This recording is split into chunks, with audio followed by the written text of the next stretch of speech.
નમસ્કાર સર્વ દર્શક મિત્રોને મારે શ્રી સિદ્ધિ વિનાયક ગુજરાતી જ્યોતિષમાં આપ સૌ દર્શકોનું હાર્દિક સ્વાગત છે. આજનો વિષય છે કુંડળીના 12મા ભાવનો પરિચય. જન્મ કુંડળી છે એમાં જે 12મો ભાવ છે એના શું કારકો છે, એના શું કારક તત્વો છે, એના વિશે આજે આપણે જાણીશું. આપણે આગળના વિડીયામાં 1થી માંડી અને 11મા ભાવ સુધીના જે એના કારકો હતા, જે એના કારક તત્વો હતા, એના વિશે આપણે આગળ વાત કરી હતી. આજે આપણે 12મો ભાવ શું બતાવે છે, 12મા ભાવથી શેનો વિચાર કરવામાં આવે છે, એના વિશે આજે આપણે જાણીશું. તો 12મો ભાવ છે એ વ્યય બતાવે છે. વ્યય પછી એ વ્યય કોઈ પણ રીતે હોઈ શકે છે. સમજી લો કે આ પ્રથમ ભાવ છે એ આપણું શરીર છે, તો પ્રથમ ભાવથી આ ભાવ 12મો ભાવ પડે છે, તો શરીરનો વ્યય થવો અથવા માનસિક વ્યય થવો, આપણી ઉર્જા હોય એનો વ્યય થવો, જે પણ વ્યય છે એ 12મો ભાવ બતાવે છે. ખર્ચા, આમ તો ખર્ચા એટલે એક પ્રકારનો વ્યય જ છો. જે આપણી રોજબરોજની જિંદગીમાં જે ખર્ચા થતા હોય છે એ પણ 12મો ભાવ જ બતાવે છે. જ્યારે 12મો ભાવ ખૂબ જ ડેમેજ હોય ત્યારે એવા લોકોને આવક કરતાં આવક પણ ખૂબ જ વધી જતી હોય છે. જ્યારે જન્મકુંડળીમાં 12મો ભાવ શુભ હોય ને ત્યારે એને આવક પણ થતી હોય છે અને ખર્ચા પણ એના ઓછા થતા હોય છે. પણ જ્યારે 12મો ભાવ કોઈ પણ રીતે ડેમેજ હોય અથવા 12મો ભાવ છે એ કુંડળીમાં ખરાબ બની જાય ત્યારે ખર્ચા પણ ખૂબ જ વધે છે. ખર્ચા તો થવાના જ છે, એમાં કોઈ શંકા નથી. આ 11મો ભાવ છે એ આપણી આવકનો છે, 12મો ભાવ છે એ આપણી જાવકનો એટલે કે ખર્ચાનો ભાવ છે. હાનિ, 12મો ભાવ છે એ હાનિ બતાવે છે. પછી એ શરીરની હાનિ હોઈ શકે છે, ધંધામાં હાનિ હોઈ શકે છે, લડાઈ ઝઘડા થયા હોય તો એમાં પણ હાનિ હોઈ શકે છે. કોઈ પણ રીતે હાનિ થવી એ પણ 12મો ભાવ જ બતાવે છે. દંડ, 12મો ભાવ છે એ દંડ બતાવે છે. દંડ કહેતા એક પ્રકારનો આપણને જે સજા, પછી એ કાનૂની સજા હોય તે ભલે, લોકોની આપેલી સજા હોય તો ભલે, અથવા ઈશ્વર આપેલો દંડ હોય, એ બધાનો વિચાર 12મા ભાવથી કરવામાં આવે છે. નુકસાન, આમ તો હાનિ કે નુકસાન બંને સમાનાર્થી રહેલા છે. સમજી લો કે કોઈ વ્યક્તિ વેપારમાં ભાગીદારીમાં કોઈ પણ રીતે એ ધંધો કરે છે અને એમાં એને ખોટ જાય કે નુકસાન જાય એ પણ 12મો ભાવ જ બતાવે છે. ભોગ, આ 12મો ભાવ છે ને એ ભોગ પણ બતાવે છે કે આ વ્યક્તિ જીવનમાં કેટલો ભોગ કરશે, એને જીવનમાં કેટલા ભોગ મળશે, એ પણ 12મો ભાવ જ બતાવે છે. યોગ, જુઓ મિત્રો, 12મો ભાવ છે એ ભોગ પણ બતાવે છે અને યોગ પણ બતાવે છે. કેવી વિચિત્ર વાત છે, એક જ ભાવ છે એ ભોગ પણ બતાવે અને યોગ પણ બતાવે છે. 12મો ભાવ છે એ યોગ બતાવે છે. જે કાંઈ યોગ ક્રિયાઓ કરવામાં આવે છે એ બધો જ વિચાર 12મા ભાવથી કરવામાં આવે છે. એટલે એક યોગી વ્યક્તિ હોય ને એની કુંડળીમાં 12મો ભાવ ખૂબ જ મહત્વનો રહેલો હોય છે. મોક્ષ, આપણા સનાતન ધર્મની અંદર અથવા તો હરેક વ્યક્તિઓ માટે મોક્ષ છે એ માણસ માત્ર માટે અંતિમ પડાવ છે. આમ પણ આપણે શાસ્ત્રો એમ કહેશે કે હરેક વ્યક્તિએ ધર્મ, અર્થ, કામ અને મોક્ષની પ્રાપ્તિ કરવી જોઈએ. તો જે મોક્ષ છે એ પણ 12મો ભાવ જ બતાવે છે. કારણ કે આ જીવનનું ઉદ્દેશ્ય જ એ રહેલું છે કે મોક્ષનું ધ્યેય અથવા મોક્ષની પ્રાપ્તિ કરવી. બાકી તો જીવન અને મરણ ચક્ર સતત શરૂ રહે છે. જ્યારે 12મો ભાવ ખૂબ જ મજબૂત હોય, 12મા ભાવની અંદર સારા ગ્રહો બેઠેલા હોય, જ્યારે એના સમજી લો કે 12મા ભાવમાં ગુરુ છે, કેતુ છે, અથવા 12મા ભાવનો અધિપતિ શુભ ગ્રહોની હારે હોય, ત્યારે એ માને છે કે આ વ્યક્તિની મોક્ષ સરળ છે. તો જે મોક્ષ છે એનો વિચાર પણ 12મા ભાવથી કરવામાં આવે છે. નિંદ્રા, જે આપણે નિંદ્રા લઈએ છીએ એનો વિચાર પણ 12મા ભાવથી કરવામાં આવે છે. જાતકને સારી નિંદ્રા મળશે કે અનિંદ્રા રહેશે. ઘણા લોકોને ઊંઘ આવતી નથી, તો એને ઊંઘનું સુખ કેવું છે, નિંદ્રાનું સુખ કેવું છે, એનો વિચાર પણ 12 ભાવથી કરવામાં આવે છે. આંખ, આપણા શરીરમાં જે આંખો રહેલી છે એ આંખનો વિચાર પણ 12 ભાવથી કરવામાં આવે છે. 12મો ભાવ ખૂબ સારો હોય તો આંખોનું તેજ પણ સારું હોય છે. 12મો ભાવ કોઈ પણ રીતે ખરાબ બને તો આંખમાં તકલીફ થઈ શકે છે. તો આંખનો વિચાર પણ 12 ભાવથી કરવામાં આવે છે.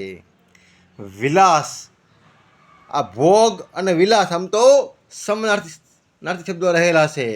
તો જે કાંઈ જીવનની અંદર ભોગ મળે, વૈભવનું વિલાસ મળે, ભોગનું વિલાસ મળે, જે પણ જીવનની અંદર વિલાસ કરવા મળે એનો વિચાર પણ 12મા ભાવથી કરવામાં આવે છે. શયન સુખ, એટલે કે જે પતિ પત્નીનું જે બેડરૂમ છે એ પણ 12મો ભાવ જ બતાવે છે. એટલે કે શયનનું સુખ એને કેવું મળશે એનો વિચાર પણ 12મા ભાવથી કરવામાં આવે છે. પ્રાણાયામ, યોગની એક જે ક્રિયા છે એને કહેવામાં આવે છે પ્રાણાયામ. જે લોકો પ્રાણાયામ કરતા હોય છે એમાં કેટલી સફળતા મેળવશે એનો વિચાર પણ 12 ભાવથી કરવામાં આવે છે. પ્રાણાયામ ઘણા બધા લોકો કરતા હોય છે, પણ બધાને પ્રાણાયામનું હરખું ફળ મળતું નથી. તો એનું એક કારણ 12મો ભાવ પણ રહેલો હોય છે. કારણ કે પ્રાણાયામ છે, યોગ છે એ 12 ભાવથી કરવામાં આવે છે. ધ્યાન, ઘણા લોકો ધ્યાન કરતા હોય છે, મેડિટેશન કરતા હોય છે, તો એનો વિચાર પણ 12મા ભાવથી કરવામાં આવે છે. દાન, જે પણ દાન દેવામાં આવે છે એ ગુપ્ત દાન હોય, જાહેર દાન હોય કે કોઈ પણ પ્રકારે ચેરિટી કરવી, દાન દેવું, એનો વિચાર પણ 12મા ભાવથી કરવામાં આવે છે. વિષાદ કહેતા એક પ્રકારનું આપણે જીવનની અંદર ઘણીવાર આપણને કોઈ પણ રીતે આપણને જીવનથી કંટાળો આવે તો એક પ્રકારનો વિષાદ લાગી જાય છે. અથવા તો આપણું કોઈ સ્વજન આપણે ગુમાવીએ ત્યારે પણ આપણને વિષાદ આવી જાય છે. તો જે વિષાદ છે એનો વિચાર પણ 12મા ભાવથી કરવામાં આવે છે. વિયોગ, વિષાદ અને વિયોગ, મેં હમણાં વાત કરી એમ કોઈ પણ વ્યક્તિ હોય, સમજી લો આપણું કોઈ સ્વજન હોય, કોઈ ખાસ સ્નેહી હોય, ખાસ મિત્ર હોય, અથવા કોઈ એવી આપણી ખાસ વસ્તુ હોય અથવા કોઈ વ્યક્તિ હોય એનાથી આપણે વિયોગ થાય તો એનો વિચાર પણ 12મા ભાવથી કરવામાં આવે છે. નિરાશા, જીવનની અંદર જે નિરાશા મળે, મહેનત કરવા કરતાં છતાં સફળતા ન મળે અને વ્યક્તિ નિરાશ થઈ જાય, તો જે નિરાશા છે એ પણ 12મો ભાવ જ બતાવે છે. કારણ કે આ ભાવ હાનિનો છે, એટલે હાનિ થાય ત્યારે માણસ નિરાશ થતો હોય છે. જ્યારે દંડ મળે કે નુકસાન થાય ત્યારે વ્યક્તિ નિરાશ થઈ જાય છે. તે નિરાશા પણ છે એ પણ 12મા ભાવ જોવામાં આવે છે. વિદેશ, 12મો ભાવ છે એ વિદેશનો ભાવ છે. જે પણ વિદેશ જાય છે, પછી વિદેશની યાત્રા કરે કે વિદેશમાં સેટલ થઈ જાય, કાયમ માટે વિદેશમાં વસવાટ કરે કે વિદેશમાં જે લોકોનો આવર જાવરો રહ્યા કરે, એ બધી વાતનો વિચાર છે વિદેશનો, એનો વિચાર પણ 12મા ભાવથી કરવામાં આવે છે. સમુદ્ર, 12મા ભાવથી સમુદ્ર વિચાર કરવામાં આવે છે. કારણ કે વિદેશનો ભાવ છે. તો પહેલાંના સમયમાં શું હતું, વિદેશ જવા માટે સમુદ્રનો ઉપયોગ થતો હતો, દરિયાનો ઉપયોગ થતો હતો. તો 12મો ભાવ છે સમુદ્ર પણ બતાવે છે. એકલતા, જીવનની અંદર એકલતા એનો વિચાર પણ 12મા ભાવથી કરવામાં આવે છે. ઘણા લોકો જીવનમાં એકાકી જીવન જીવતા હોય અથવા એકલું રહેવા પસંદ કરતા હોય. ઘણા લોકો એવા હોય છે કે જીવનમાં એનું કોઈ હોતું નથી અથવા એ પોતે સ્વેચ્છાએ એકલતા એને પસંદ કરી હોય છે. તો એકલતાપણું છે, એકલતા છે એનો વિચાર પણ 12મા ભાવથી કરવામાં આવે છે. પગની પાની, આપણી પગની પાની છે એનો વિચાર પણ 12મા ભાવથી કરવામાં આવે છે. હોસ્પિટલ, કોઈ પણ વ્યક્તિ હોસ્પિટલમાં દાખલ થાય એનો વિચાર પણ 12મા ભાવથી કરવામાં આવે છે. પછી હોસ્પિટલમાં કેટલો સમય રહેશે એનો વિચાર પણ 12મા ભાવથી કરવામાં આવે છે. જે વ્યક્તિને બીમાર હોય, અવારનવાર હોસ્પિટલમાં દાખલ થવું પડતું હોય, એનો 12મો ભાવ છે એ ખૂબ જ ડેમેજ થયેલો હોય છે, તો હોસ્પિટલ વિચાર પણ 12મા ભાવથી કરવામાં આવે છે. જેલનો વિચાર પણ 12મા ભાવથી કરવામાં જ આવે છે. કોઈ અપરાધ કર્યો હોય, કોઈ દંડ આપણને, કારણ કે આ ભાવ દંડનો છે, તો દંડ મળે એ આપણને જેલમાં સજા મળે, એ જેલનો વિચાર પણ 12મા ભાવથી કરવામાં જ આવે છે.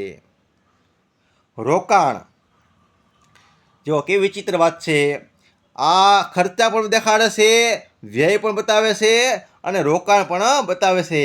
12મો ભાવ છે એ ઇન્વેસ્ટનો છે, એટલે કે રોકાણનો ભાવ પણ 12મો જ રહેલો છે. કારણ કે આ ભાવ છે એ આવક બતાવે છે અને આવકનું પણ આ ધન ભાવ છે, એટલે આવકનું પણ બચત કરવી એને કહેવામાં આવે છે રોકાણ. તો રોકાણનો ભાવ પણ 12મો ભાવ જ બતાવે છે. બંધન સમજી લો, કોઈ વ્યક્તિ જેલમાં હોય તો એને એક પ્રકારનું બંધન થયું, અથવા વ્યક્તિ હોસ્પિટલમાં હોય તો પણ એને એક બંધન થયું. કોઈ પણ વ્યક્તિ હોસ્પિટલમાં દાખલ થયો હોય તો એ કેટલો સમય રહેશે, જ્યારે એ જેટલો સમયે હોસ્પિટલમાં હોય તે એક પ્રકારનું એક બંધન લાગે છે, અને જેલમાં હોય ત્યાં પણ એને એક પ્રકારનું બંધન જ રહે છે. તો બંધનનો વિચાર પણ 12મા ભાવથી કરવામાં આવે છે. મુક્તિ, જુઓ 12મો ભાવ છે એ કેટલી બધી વિચિત્રતા બતાવે છે. બંધન પણ એ છે અને મુક્તિ પણ એ જ બતાવે છે. કારણ કે મેં કીધું એમ, સમજી લો વ્યક્તિ હોસ્પિટલમાં હોય અને એ વ્યક્તિ હાજો થઈ જાય તો એને મુક્તિ મળી જાય છે, અથવા જેલમાં હોય અને જેલની અંદર એને રિહાઈ મળી જાય તો પણ એ મુક્તિ મેળવે છે. અથવા મેં કીધું એમ આ ભાવ મોક્ષનો પણ છે. તો જીવનનું જે ચક્કર, આ જીવનનું ચક્ર છે એમાંથી કાયમ માટે ઈશ્વર તમને મુક્ત કરી દે, તો મુક્તિનો ભાવ પણ 12મો ભાવ જ બતાવે છે. બચત, મેં કીધું એમ આ ભાવ રોકાણનો પણ છે અને બચતનો પણ છે. બચત કરવી એનો વિચાર પણ 12મા ભાવથી કરવામાં જ આવે છે. નાના ભાઈ બહેનનું કર્મ, આ ત્રીજો ભાવ છે ને એ આપણા નાના ભાઈ બહેનનો છે, અને આ ભાવથી ભાવ 10મો ભાવ પડે છે. તો નાના ભાઈ બહેનનું પ્રોફેશન શું છે, એ જીવનમાં કેવા કર્મ કરશે એનો વિચાર પણ 12મા ભાવથી કરવામાં જ આવે છે. માતાનું ભાગ્ય, આ ચોથો ભાવ છે ને એ આપણી માતાનો છે, તો આ ભાવથી ભાવ 9મો ભાવ થાય છે. જો 1 2 3 4 5 6 7 8 ને 9, તો માથાના ભાવથી આ ભાવ 9મો ભાવ પડે છે. 9મો ભાવ ભાગ્ય બતાવે છે. તો માતાનું ભાગ્ય કેવું હશે એનો વિચાર પણ 12મા ભાવથી કરવામાં જ આવે છે. જ્યોતિષ છે એ તમને કઈ રીતે સપોર્ટ કરે એનો વિચાર જ્યોતિષશાસ્ત્ર બતાવે છે. સમજી લો કે કોઈનો 12મો ભાવ ખૂબ જ સારો છે, તો એમ સમજી લેવાનું કે આનું માતાનું ભાગ્ય સારું છે, તો એ વ્યક્તિએ માતાનો સપોર્ટ લેવો જોઈએ, માતાના આશીર્વાદ લેવા જોઈએ, તો એનું ભાગ્ય પણ ચમકી જાય છે. સંતાનને કષ્ટ, આ 5મો ભાવ છે એ આપણા સંતાનનો છે, અને આ ભાવથી ભાવ 8મો ભાવ પડે છે. 8મો ભાવ શું છે દેખાડે છે, પરેશાની, કષ્ટ અને દુઃખ બતાવે છે. તો સંતાનને જીવનમાં કષ્ટ કેવા પડશે, દુઃખ કેવા પડશે એનો વિચાર પણ 12મા ભાવથી કરવામાં જ આવે છે. મામી, માસા અને નાના, જે આપણા સંબંધીઓ છે, આપણા મામી થતા હોય, આપણા માસીના ઘરવાળા કે માસા થતા હોય, તેમજ આપણે નાના એટલે આપણા મમ્મીના પિતા, આપણી જે માતા હોય એના પિતાનો વિચાર પણ 12મા ભાવથી કરવામાં આવે છે. પતિ પત્નીની બીમારી, આ 7મો ભાવ છે ને એ પતિ અને પત્નીનો છે, અને આ ભાવથી ભાવ 6ઠ્ઠો છે. 6ઠ્ઠો ભાવ બીમારી બતાવે છે. તો પતિ કે પત્ની બીમાર રહેશે કે કેમ એનો વિચાર પણ 12મા ભાવથી કરવામાં આવે છે. મૃત્યુનું જ્ઞાન, આ 8મ ભાવ છે ને એ મૃત્યુનો ભાવ છે, અને આ ભાવથી ભાવ 5મો ભાવ થાય છે. તો પાંચમો ભાવ શું બતાવે છે? જ્ઞાન બતાવે છે. તો મૃત્યુ જ્ઞાન થઈ જવું એનો વિચાર પણ 12 ભાવથી કરવામાં આવે છે. ઘણા સાધુ સંતો મહાપુરુષો એને અગાઉથી ખ્યાલ હતો કે મારું મૃત્યુ આ સમયે થવાનું છે, કારણ કે એ લોકો યોગી હતા. તો એ લોકોને મૃત્યુનું જ્ઞાન હતું. એનો વિચાર પણ જે મૃત્યુનું જ્ઞાન છે એનો વિચાર પણ 12મા ભાવથી કરવામાં જ આવે છે. પિતાની મિલકત, આ 9મો ભાવ છે એ પિતાનો છે, અને આ ભાવથી ભાવ ચોથો ભાવ પડે છે. તો ચોથો ભાવ છે એ મિલકત બતાવે છે. તો પિતા પાસે કેવી મિલકત છે એનો વિચાર પણ 12 ભાવથી કરવામાં જ આવે છે. કર્મ ક્ષેત્રે બદલાવ, આ 10મો ભાવ છે ને એ કર્મોનો ભાવ છે, પ્રોફેશનનો ભાવ છે, વેપાર ધંધો અને આપણું કાર્યક્ષેત્રનો ભાવ છે. તો આ ભાવથી ભાવ ત્રીજો પડે છે.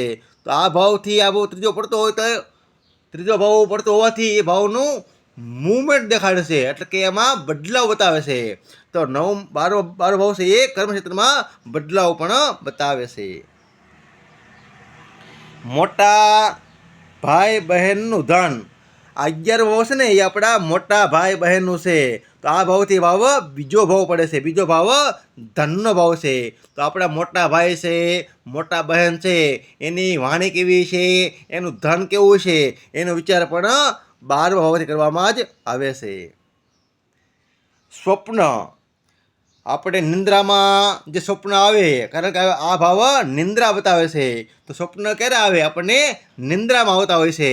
તો આપણને સ્વપ્ન કેવા આવશે અથવા સ્વપ્ન કઈ પ્રકારના રહી શકશે એનો વિચાર પણ 12મા ભાવથી કરવામાં જ આવે છે. ઘણા લોકોને સ્વપ્નમાં સંકેત મળી જતા હોય છે. તો એનું એક કારણ 12મો ભાવ જ રહેલો છે. ગુપ્ત શત્રુ, છઠ્ઠો ભાવ છે ને એ આપણા શત્રુઓનો છે. પણ જે આપણા ગુપ્ત શત્રુ હોય, કેમ કે આપણી સામે મીઠી મીઠી વાતો કરતા હોય અને પાછળથી આપણું જ અહિત કરતા હોય છે, એને કહેવામાં આવે છે ગુપ્ત શત્રુઓ. તે જે કાંઈ ગુપ્ત શત્રુઓ રહેલા છે એનો વિચાર પણ 12મા ભાવથી કરવામાં જ આવે છે. આવી રીતે આ 12મા ભાવના કારકો અને કારક તત્વો રહેલા છે. જ્યોતિષની અંદર 12મો ભાવ ખૂબ જ મહત્વનો છે, કારણ કે આ ભાવ મોક્ષનો છે. સમજી લો કોઈ વ્યક્તિને મોક્ષ મળી જાય પછી એને કાંઈ કરવાનું રહેતું નથી. માટે જન્મકુંડળીમાં 12મો ભાવ ખૂબ જ મહત્વનો છે. જુઓ મિત્રો, તમારે ગુજરાતી જ્યોતિષ જ્ઞાન વૃદ્ધિ માટે વિડીયા વધારે મેળવવા હોય કે જ્ઞાન તમારે પ્રાપ્ત કરવું હોય તો તમારી ચેનલને સબસ્ક્રાઈબ કરી શકો છો. તેમજ કુંડળી માટે આ નંબર પર કોન્ટેક કરી શકો છો. નમસ્કાર દર્શક મિત્રો, હર હર મહાદેવ.